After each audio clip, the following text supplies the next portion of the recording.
Good morning. We're going to talk a little bit about APUS history, and I just wanted to discuss with you a few things about the course and what's going to happen with it this year. Um, APUS history obviously is a dual credit course as well as an advanced placement course. And as an instructor of this course, um, it is my duty to help you get ready for the AP test as well as make sure that you get college credit for the course. You can do either or, and we'll talk about that just in a second. Um, Obviously, as students in APUSH, your duty is to log into Schoology every day, and you need to make sure that you are reading the updates. That is the first page that you will fall on for this course. You need to make sure that you're reading the updates as well as your school email daily, because things can change quite quickly in this class and things may have to be altered.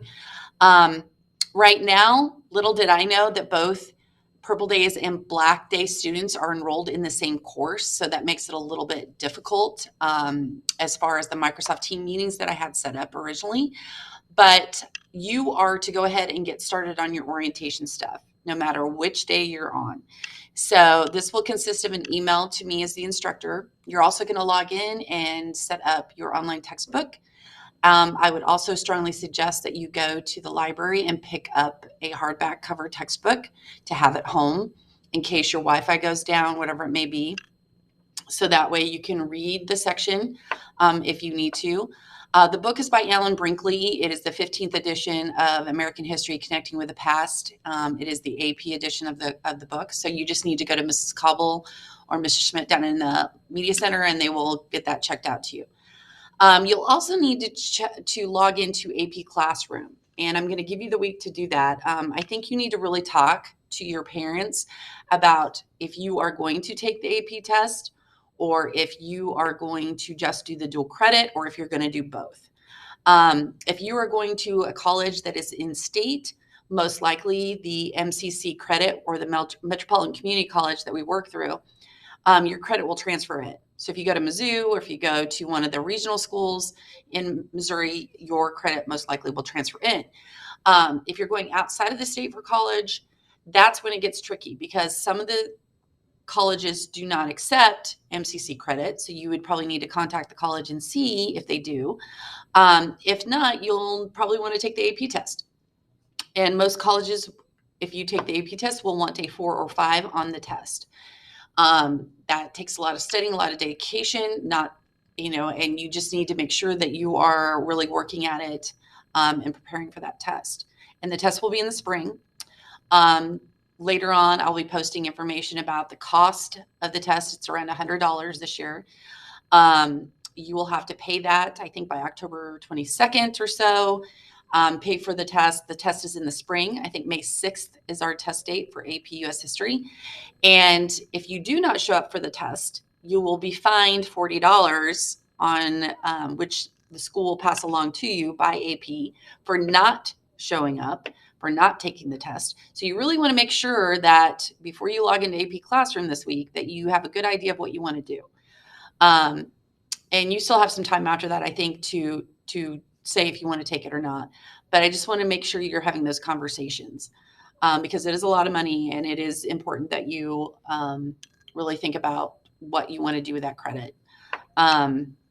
You also need to make sure that you sign up to AP Classroom. So there's a code that you'll use, and that is inside of Schoology in the orientation stuff. And make sure that you sign up so that you have access to that information. So I will be assigning some things through AP Classroom as well.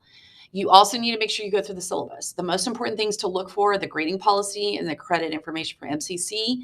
The grading part is pretty strict because it is a college level course. So you need to make sure that you are completing the work on time. If you have issues with that or if you're sick or whatever, you need to make sure that you contact me so that we can discuss what to do. I also want you to sign up for the Remind for the course. That information is under the part that says about your instructor, and you will see it down at the bottom of that page. So please make sure you sign up for the Remind so that you can stay in touch with me and I can stay in touch with you about what's going on. Okay, so starting the course, you need to make sure that you are starting your that you get the orientation stuff done and that you're starting your readings. The very first chapter will be due on Friday. So the first chapter for this unit will be due on Friday, and it's quite a bit. It's like 30-some pages to read. So you're going to be breaking it up over 2 days, 15, 16 pages each day. And if you go into that link, once it posts tomorrow, you will see that I have it kind of broken down on what pages that you need to be doing. You're also going to be writing out your own notes over the readings. So make sure that you have a note. If you want to take Cornell notes, fantastic. If you want to do your own notes, great. But you're also going to be filling out what we call the AMSCO reading supplemental reading assignment sheet. And this kind of helps you break down the reading. And I want you to do that so that I can see what information you're pulling out of the readings. And you will upload that on Friday. So that is what I want you to do this week. There may be also a video that you will be watching from AP Classroom. But other than that, I want you to do it for this week until I get a schedule out to you as far as all the readings that you're going to be doing and what that's going to look like. And you can see it on here on the slide that I have it listed. For AMSCO, it is under APUSH, but I also linked it into that Unit 1 that you'll be seeing. Okay, so all of these APUSH readings and review links are underneath this one folder, okay, for the unit and for the rest of the semester. Okay, contact information. This was the problem. I did not realize that both A and B days, or purple and black days, were going to be in one section. I have physical students in my classroom on purple days for emerging leaders. So I usually only work on this course on black days. So if you need help, Mrs. McKinney, who also is teaching a lot of virtual courses, will be down there on purple days to kind of check in to see what you need. And she'll be making contact with me since I have physical students in my classroom. Second block is my plan. You can also make contact with me during that time. You can come up if you need to, if you are in the building or have a different class at the end of the class and you need to ask a question, you can do that. Third block, I have emerging leaders both sides on purple and black days. And then fourth block, I have American history. So my email is there as well as my phone number. You can definitely reach out through email or whatever. I'm going to be working on trying to figure out a Microsoft Teams time that would work for everybody because I feel like I need to be making contact with you. Other than that, just reach out to me if you have questions, okay? And we will get started. So just make sure that you are reading your email, you're reading the updates, and that you're starting work on the course. And I will be in touch with you soon. Thanks.